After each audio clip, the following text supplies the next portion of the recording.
United States government. It cranks out millions of pieces of paper a day. You couldn't find a better prospect for the paperless office and computers. Indeed, computers are being used increasingly in the political process, especially in that little process called campaigning and getting elected. Today, we're going to take a look at computers and politics on this edition of the Computer Chronicles.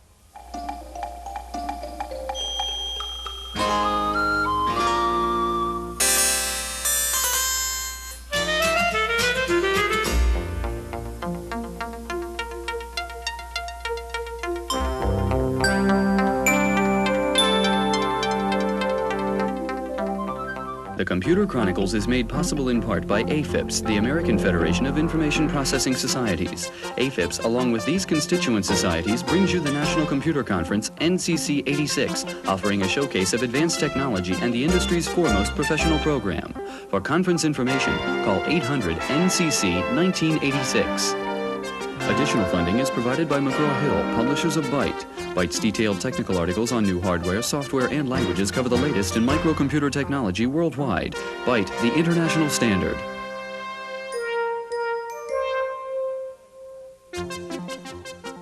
Welcome to the Computer Chronicles. I'm Stuart Chaffee, and this is Gary Kildall. Gary, what we're looking at on the Mac here is a database service called Washington Alert Service. It's kind of expensive, about $100 an hour, but it has an incredible amount of information about what's going on in the political process in Washington right now. For example, we can find out the exact schedules right now of all the committees in Congress, what's going on the floor of the Senate or the House. We can check the status of any particular bill that's before Congress right now. We can check the voting records of the members of Congress and of the members of their constituent districts. It seems this is a very good example of how computers are being used to handle the massive data management problems involved in the political process. But aren't people also concerned that computers could be used in a dangerous kind of 1984-ish way to threaten the political process? Well, Stuart, this is a clear example of how we're moving into the information age, where information is a valuable commodity. If you have access to quick and ready access to this information, you have a tremendous competitive advantage. Now, if there's value in, say, the background of a congressman or their constituents, then you can imagine what the value would be of having our own personal records accessible. And how do we keep that from happening?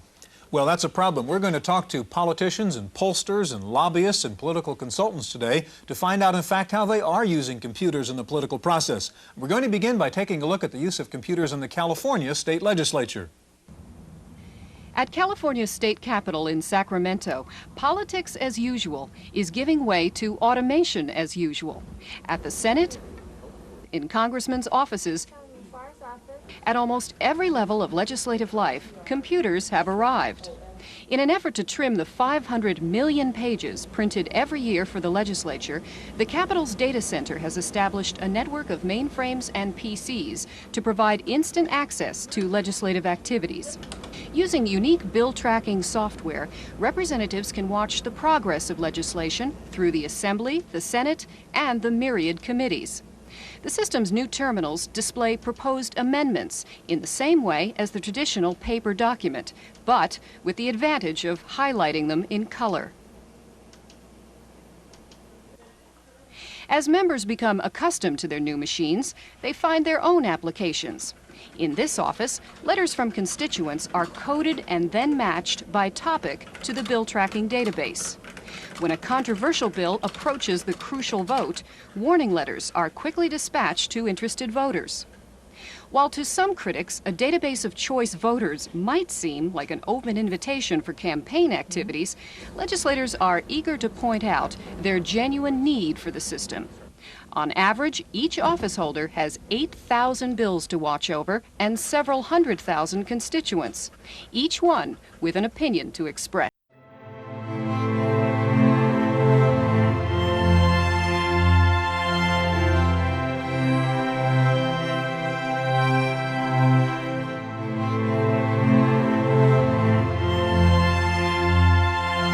President of Capital Data Communications, and next to Roger Frank Toby, President of Bealow, Toby & Associates. Both these gentlemen involved with two of the leading companies in the use of computer technology in politics, Gary.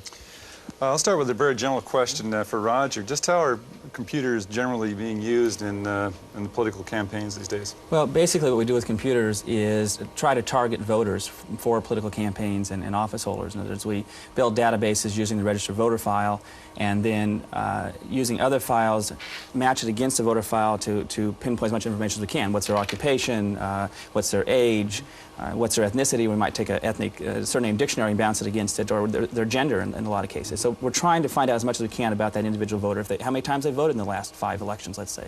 So it's basically a database problem, trying to figure out what the target audience is and so forth, collecting all that information. Frank, is that basically the same kind of thing that you're doing? That's the beginning. The beginning is to develop a database that you can give the strategist to a campaign the different segments that make up his district. And then he has to spend the campaign's money to try and develop these segments into people who want to vote for his candidate. And so they use pollsters and other forms of direct contact to try and find out what's going to persuade these different segments. The more that we can identify through the use of the database, the better opportunity the pollster has to try and find segments that we can target.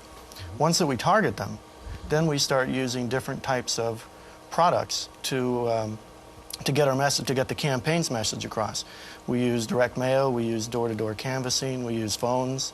You know, there's a lot of campaign products. So really, to be competitive in, let's say, in a political campaign right now, you really have to have that information. Is that sort of the way it's...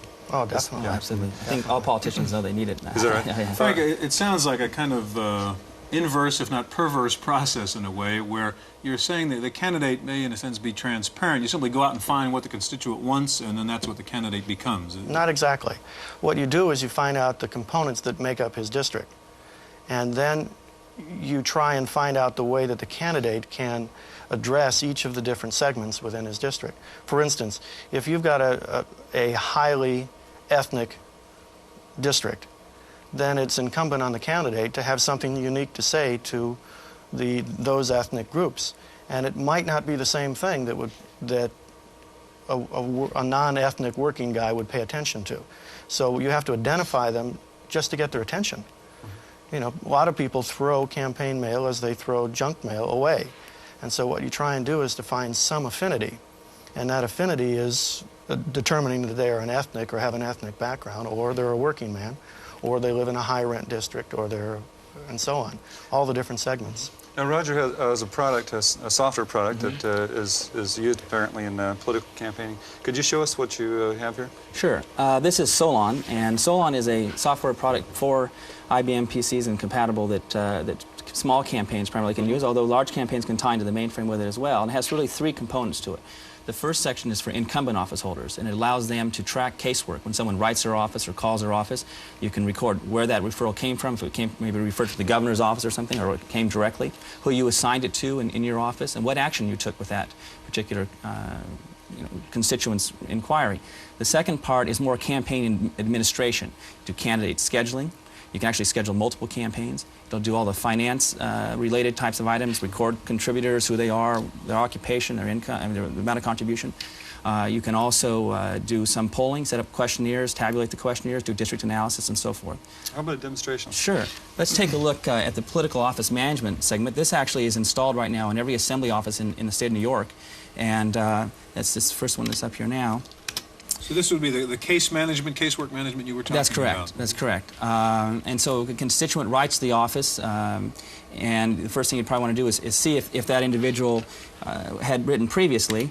In this case, let's take John Davis here and take a look at him. What do we know about him? Well, let's see. Obviously, we know his name, we know his address, his phone number. We know he goes by a nickname Jack. Obviously, or probably he's written in this case before, because we know quite a bit of information about him. We know he's president of a computer company. And then we also know his date of birth in this case, Social Security number. We can see that his national ancestry is Italian, he's Caucasian. Where do you get all this information? Well, it just depends. Now, in a case of someone writing the office or having correspondence with the office, you may pick it up from information that they provide to you.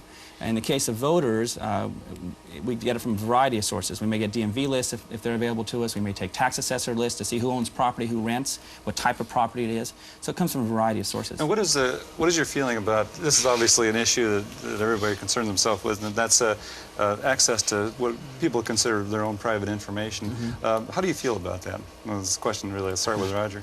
Well, all the lists that we take are basically public information. They are public information, and we match them against the file, as I said, to make the message that our clients are sending to the voters more relevant to the recipient. We're not prying into anything that's either not public or is in any way secret, I don't think. Frank, how important is this stuff? I mean, is it possible now that candidate A beats candidate B because he had better software? We have found, and there's been some studies made, that campaign tactics account for perhaps as much as 2 or 3% of a vote. Now, most people win by 5% of the vote. So 50% of the campaigns doesn't have that much of an effect. But the other 50% has one heck of an effect. And so if you have products that really get people's attention, and using techniques like this to just find that extra group of people who will give you that attention, then yes, you can have an actual effect on an election. Now, Frank, I understand your database, work that you've done with your database is pretty much nationwide. Is that true? We have 90 million voters that we retain, principally in the database, principally Democratic. Gentlemen, we've got to take a break. Thank you very much. We're going to go to Washington in just a minute and see how a congressman uses a computer in his office. First of all, we'll take a look at political polling and see how computers affect political pollsters. Wendy Woods has that report. As politicians have become increasingly dependent on polls, pollsters have become increasingly dependent on computers. Field research, for instance, is filled with a network of terminals connected to a VAX mini-computer. The system draws random phone numbers that operators will call, allows interviewers to read questions right off the terminal, enables them to send those answers directly to the mini-computer. The analysts can then look at the data in a number of ways and compile their reports. We can turn things around much faster now. When we get the data, it's a matter of 2 or 3 days. When we can have tables, before it was probably a week to 10 days, something like that. In fact, now with the CRT interviewing, we can turn a study around the minute the interviewing is complete. Over the last few years, computers have virtually taken over the research field. However, one job where computers won't intrude soon is the job of interviewer. Human operators still beat out the synthesized voice. Perhaps the most important aspect of automated research, however, is that the results produced are far more accurate. Field research polls, for instance, claim just a 3.1% margin for error in general, and few politicians can argue with that. For the Computer Chronicles, I'm Wendy Woods. I don't think so. No, no, no, no. I don't think so. No, no, no, no. It's never, ever, ever, ever, ever, ever gonna happen. I don't think so. No, no, no, no. I don't think so. No, no, no, no. It's never, ever, ever, ever, ever, ever gonna happen. In Congressman Bob Carr's case, that means computers. If you look around his office, you'll find 4 typewriters, 7 people, and 10 computers. Congressman Carr is one of only 3 members of the House who has his own computer system, IBM PCs, and an Ethernet network. Congressman Carr says computers have revolutionized the way his staff works. We don't have any secretaries in this office as such. We require, when I hire a person, that they have some computer friendliness, that it's even better if they have some computer training. As a result of that and the requirement that they be able to type, and they type their own letters, there's no one in this office who asks someone else to do essentially their job for them. They have a computer, it's available, they use it. Congressman Carr uses computers not only to run his office in Washington, but also to get elected back in his district in Michigan. And he thinks better computer systems can make a difference. I've tried to put into my organization, both on the official side in Congress and in the campaign, people who are computer smart. And I believe, generally speaking, when it comes to the campaign, we've generally run circles around the opposition. They've made their effort, they've gone down to Radio Shack or wherever and bought their computer and started out from scratch. But we've tried to institutionalize that knowledge and that learning I think we start way ahead. Congressman Ed Schau represents the Silicon Valley area of California, so you'd figure he'd use computers, and he does, particularly to handle mailings to voters. Though some people complain about computerized letters, Schau says it all makes sense. In a campaign, essentially what you're trying to do is get your message out to the voters. Some messages that you have make no difference to the voters. So you're wasting your time and your energy and your money if you're sending that message out to those voters. Another message to those voters could be very influential in their decision making. So the use of computers in order to target, if you will, the messages that you send out to those who really care about what you're saying, I think is perfectly appropriate. Congressman Schau sees the day when a computer program could actually design a political campaign. I could envision models, computer models, of exactly how to win a campaign based on first your polling data, your historical data, taking that all together in order to form the kind of campaign strategy and themes that will appeal to enough people to get you 50% plus one. But both the congressmen we talked to sent out warnings about carrying computers in politics too far. You always have to keep the technology in its appropriate place. Computers can help you assimilate and cross-tabulate vast amounts of data on what people are thinking, and importantly, who, as a profile, are having those thoughts. You still can't computerize the human element. Stuart, we now have proof positive the computers are user-friendly. Got a politician using one. Even politicians can use them. You're not saying anything I'm just negative kidding. about politicians. I'd like to introduce now another Gary Chapman, who has joined us. Gary Chapman is Executive Director of Computer Professionals for Social Responsibility, and with us again is Frank Tobey. Gary, we'll get to you in just a minute. Frank, first of all, let's take a look at the result of some of the database searches. What kind of materials are actually produced? Well, here's a really interesting one that addressed a particular problem in an Arizona campaign. The pollsters found that senior citizens were going to have the most impact on this health care issue, and yet they were paying the least attention to it. So the campaigner decided that he would design a product, and this looks like a handwritten letter, but it really isn't. It's a mass mailing done in 175,000 quantity, and it looks like it, and it draws people's attentions, and it's addressed only to senior citizens, and it's got something like 1,500 variations on it. But what it did is it took the senior citizens and made them read it, because it's such an unusual piece. It looks like a handwritten what's letter. Inside? Inside is a totally personalized letter. Which is not really personal. Which is not personal. I mean, it is personalized on the computer. But written by a computer. But it is lasered. In script. In script on a computer with a matching from the desk of that tells the particular issues that we would like the candidate to vote on. Was this a successful campaign? Yes. In fact, this particular piece had so much impact that there were 20 people whose names were used to write the letters. We had their approval to use it. These people received a little over 14,000 telephone calls. And their telephone numbers are not on here. Telephoning was not requested. So, I mean, this is a huge impact. Right. Now, this immediately leads to ethical questions, and this gets the question I want to talk to you, Gary, about. We have, 90 million names now that you've created a database that has apparently all sorts of material about background, ethical backgrounds, ethnic background, and so forth. What do you feel about ethics of this? Well, first of all, I don't want to malign Frank and suggest that he's doing anything unethical, but I think as a social question, this is something that we have to have some sort of public debate about. The idea of actually targeting particular constituencies to address a single issue that they might be concerned about is something that is somewhat disturbing. I think that computers have played a large role in the rise of one-issue politics, where people are actually voted into office on their stand on one particular issue, and that is a disturbing trend in contemporary politics. And what about the gathering of the information? Now, we heard that it comes from DMV, for example, Department of Motor Vehicles.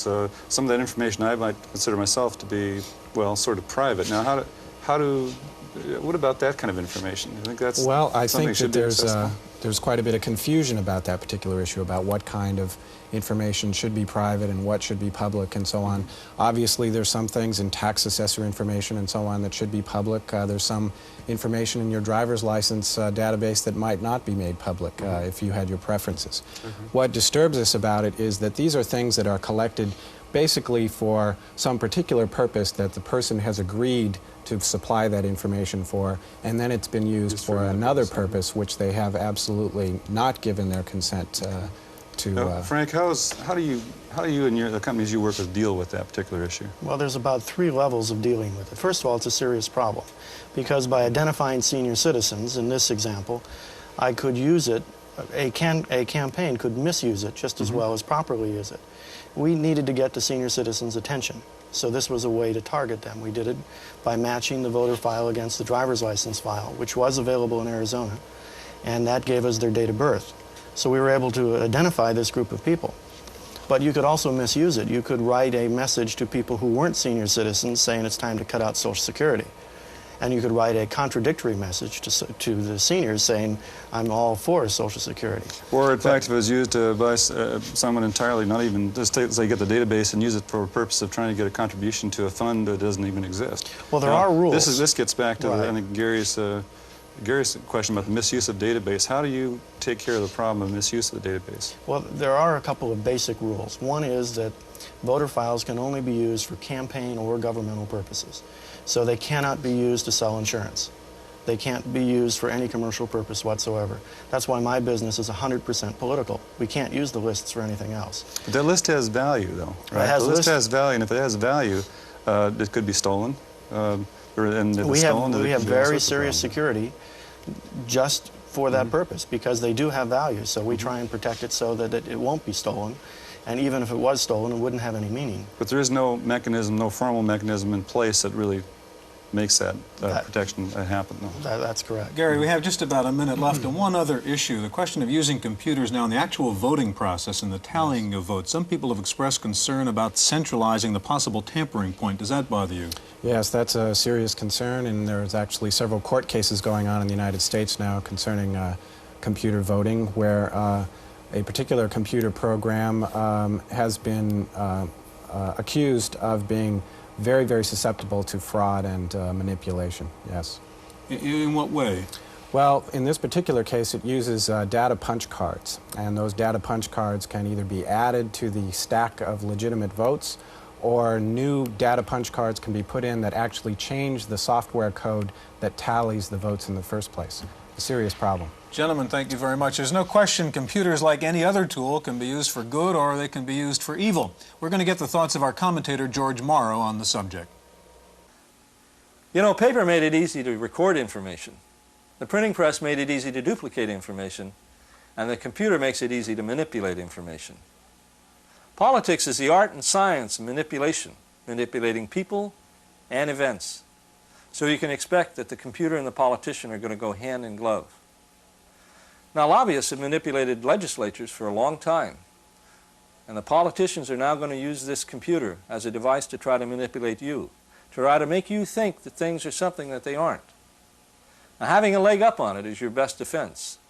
And nobody ever told us or promised us that a democracy was going to be easy to run, but a well-informed population, a well-informed electorate, is the best device to keep it running well. Knowing what these computers can and will do is your best defense. That's my opinion. I'm George. I don't think so. No, no, no, no. I don't think so.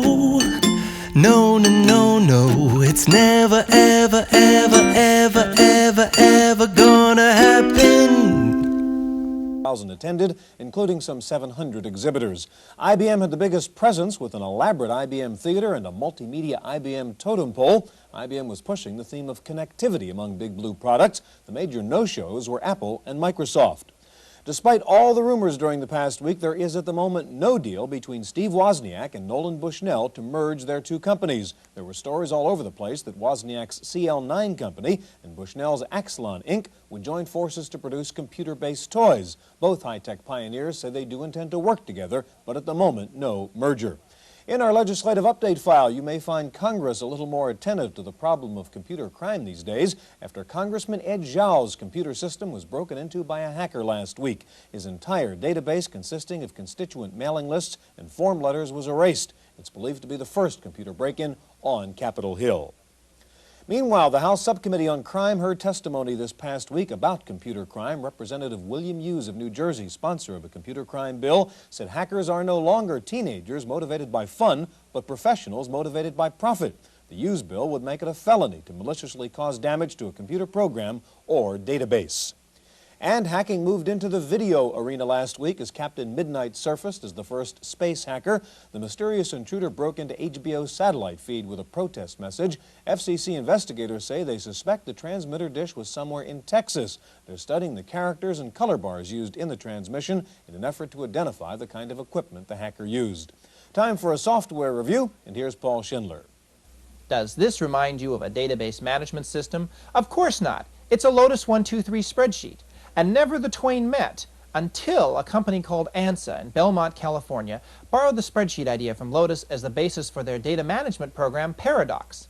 And that's not all they borrowed. Even the command menus look like 123. And a venture capital group, Seven Rosen Partners, helped ANSA get started. The same people helped fund Lotus. Paradox may look like a spreadsheet, but it operates like a fully relational database manager, just like the ever-popular DBase. But unlike DBase, you don't have to learn a complex programming language. Creating files is logical and straightforward. You then enter records or transfer them from your current data management program. Paradox automatically reformats a variety of records from other programs into its internal format. Now, Paradox takes a lot of hardware, at least 512K of memory, and while a hard disk isn't absolutely required, it's a practical necessity. Add to that the $695 price tag, and you'll see I'm talking about a serious investment. But if you need powerful data management, combined with relative ease of use, Paradox is worth it. For the Computer Chronicles, I'm Paul Schindler. Zenith has announced that it's cutting prices on its personal computers. The single drive Z158 goes down $300 to $1999, and the hard drive AT compatible, the Z200, is being cut by up to $1,000. Zenith may have won the IRS portable contract, but Grid Systems announced this week that it has won a contract to supply portables to the post office. The deal could be worth up to $8 million for 3,000 Grid portables. Voice technology moved a giant leap forward as IBM and AT&T made their first appearances at the annual SpeechTech trade show in New York. Sales of voice products passed the $100 million mark last year. The products shown range from toy bears that speak and listen to office automation systems and industrial systems. And major work is underway by the Air Force to provide speech technology to pilots. The American Electronics Association is trying to do something about the shortage of teachers in the computer field. The AEA has set up a new scholarship program that will provide up to $76,000 for a PhD student if the student agrees to teach for 3 years after graduation. Finally, a piece of game software zoomed up the charts last week, moving from 15th to 5th on the bestseller list in just 1 week. It's called F-15 Strike Eagle. It's a flight simulator that lets you pilot an F-15 attack bomber. Among the pre-programmed targets is a terrorist camp in Libya. That's it for this week's Chronicles. We'll see you next time. The Computer Chronicles is made possible in part by AFIPS, the American...